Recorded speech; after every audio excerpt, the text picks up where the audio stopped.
folks, I just want to give you some ideas to get you started thinking about how to do some serendipity color backgrounds.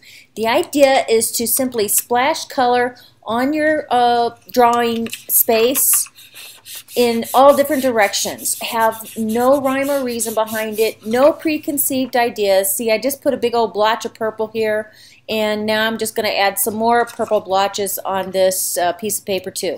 I'm simply using an inked up pad that you use for rubber stamping, and I'm smushing it up against my paper, and I'm going to add another color here.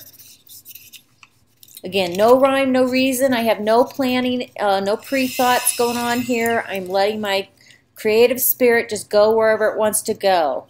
Dried it off a little bit so I didn't contaminate my blue pad, and then I'm just going to smear some blue on here, and I come up with something like this. There's some possibilities here. I don't know where my brain's going to go with it, but I'm going to enjoy working with it when I get to. Now for this next technique, I'm going to use an old protector, folder protector, paper protector that you put in a 3-ring binder that I've cut 2 sides off of it so that it's an open envelope now, and I'm going to add some re-inker ink. This is water-soluble re-inkers here, but you could certainly use alcohol inks to do the same thing. I'm just laying down some streaks of color, streaks of ink here on this. Then I'm going to add a couple squirts of water just to get the ink moving around a little bit. Close up my plastic envelope and swoosh it around just a tad. Not a lot, because I don't want my colors to blend together too much or it just gets to be a mucky mess. I'm going to lay my paper down and then press up against it and let that ink soak into the paper. And because I smooshed it around before I put it in there, I've got 2 sides to my paper here. I can kind of decide which side I want to play with afterwards. Now I know it's hard for some people to just let go and let color do whatever it wants to without directing it anywhere, but this is a really fun process you should try sometime. It's a great creative exercise. I'm just going to dry this off a little bit and set it off to the side here so I can show you another one. Cleanup for this is super easy. You just take a piece of paper towel, kitchen paper towel, and wipe down your plastic and you're ready to go again. So this time I'm going to use a washable Crayola marker. You can use any kind of water-soluble marker you want to for this process, and inside this folder I'm just going to scribble some lines in here. Very similar to what I did with the ink, but this time I'm using marker ink instead of Stampers ink. Put a couple of different colors in here, hit it with a little squirt or 2 of water. And marker ink, in this case for Crayola markers, is not quite as deep as those re-inkers, so I'm not going to close up my folder and swoosh it around. I want all this ink to go on one side of my paper only. So we'll lay it in there, squish it around, let that ink flow wherever it is. I'm not even going to turn around and look at it this time. I'm just going to be surprised by whatever happens. So let's see what we have on the other side here. Oh, this is kind of nice. This is going to be fun to play with this one. So after drying these 2 pieces of paper, one thing that you might notice, because I did not use watercolor paper here, is that my paper is starting to turn and buckle. So what I'm going to do is I'm going to iron it. I'm just going to place it between 2 pieces of newsprint. You could also do this on 2 pieces of paper. And using a dry hot iron, I'm just going to press this paper so that it's flat and will be easy for me to work on later when I go to draw. There you go. 2 pretty serendipitous color washes for me to use as I please. Now for this next one I am going to use watercolor paper, and I'm going to use my intense colored pencils here. Ink tints, I'm sorry, I'll get it right in a minute. And I'm just going to scribble around on my paper, use a couple of different colors. When you're doing this kind of a serendipity wash, the more color you lay down, the deeper and more rich the colors will be after you wash them out with water. We're just going to dip our brush in here and wash these out some, depending on the effect that you're going for. And in this case, we're just letting things happen however they happen. We're not working for a particular effect.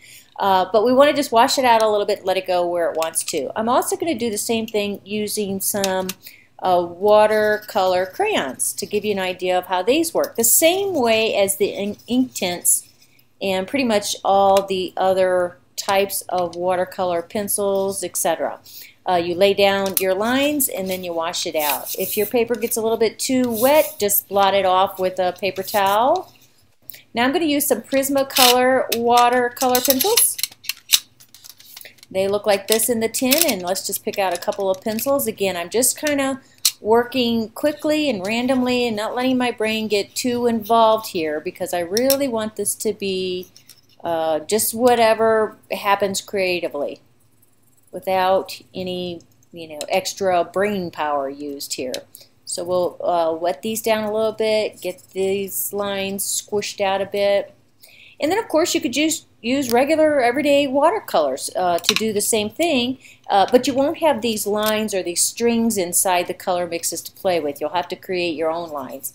And that's the whole purpose of this exercise anyway, is to create your lines based on where the color lands when you make these serendipity blends. So you kind of get the idea here of what that looks like when you're adding just watercolor. So that's the process I'm going to use for my paper, is watercolor paints here. So we're going to put some pink down, lay some blue in, and I want to cover my entire sheet of paper. You may not want to do that, but I want to because I don't know where I'm going to be laying my my ATC cards yet. It's getting a little moist, a little too moist. I want to add an intense yellow next, so I'm going to dry this off a little bit before I add the ink tints yellow.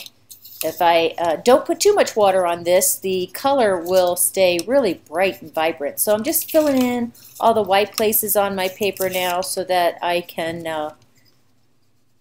add another punch of color, this time yellow. And again, I'm not, like putting any powerful thought into this. Dry it off a little bit and I'm ready to go. Okay, so now I'm going to use my ATC template to map out my palettes for my ATCs for this swap. And I'm just going to lay the template here on my paper and pencil in some lines so I know where I'm going to create my pictures. And here's where all the fun starts with the patterning.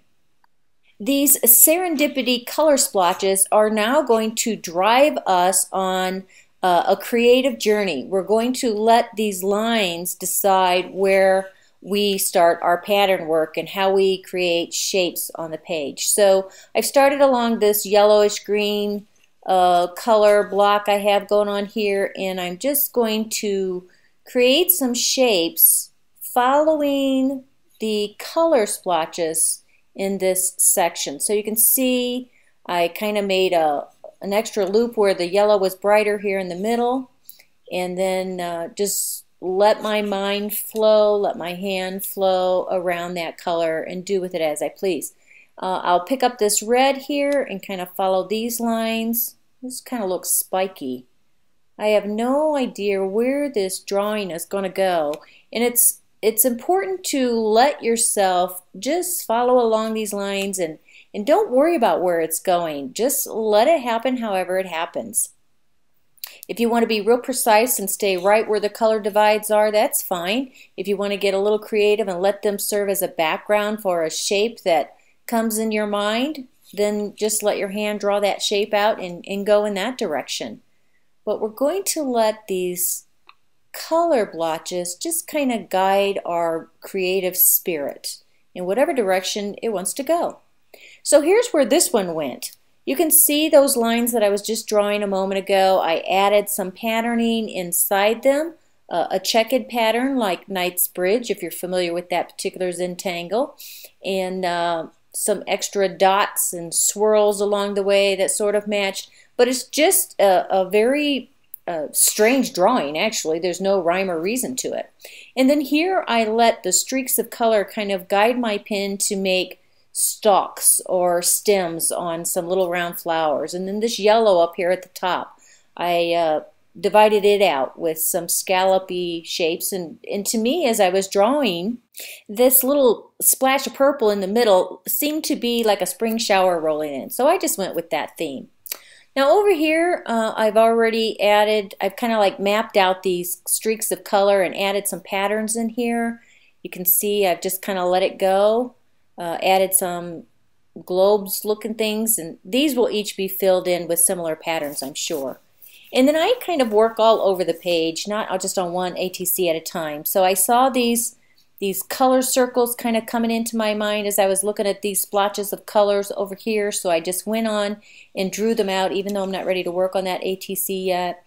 And I did a similar thing on this one. I was just working with the flow that my mind was on at the time, so I created some like brick looking things here based on the colors that was on this card. Now in the end, this is kind of where those ATCs went to. Completely different way than I really envisioned them, but that's okay. I was just letting my creative spirit go wherever it wanted to. Oh, the places we will go in 2013. Who knows? This was kind of a backwards process. I hope you'll enjoy it. You splash down some colors first and then let the color drive your black and white ink rather than the other way around that a lot of tanglers are used to. So here's my final set of ATCs for this swap. Well, I say final. This is from the one color splash page that I made. I did make those other two while I was playing around with this video, so I may do something with those too and swap out some of those cards. We'll see. If I do, I'll post the results over in my Flickr gallery and probably in the gallery here at lineweaving.com too. So that's the process, you guys. Just use whatever medium you want to throw down some color splotches in a serendipitous manner, and then let those color blotches guide your pen when you go to do your patterning. Have fun with it, and I look forward to swapping with you.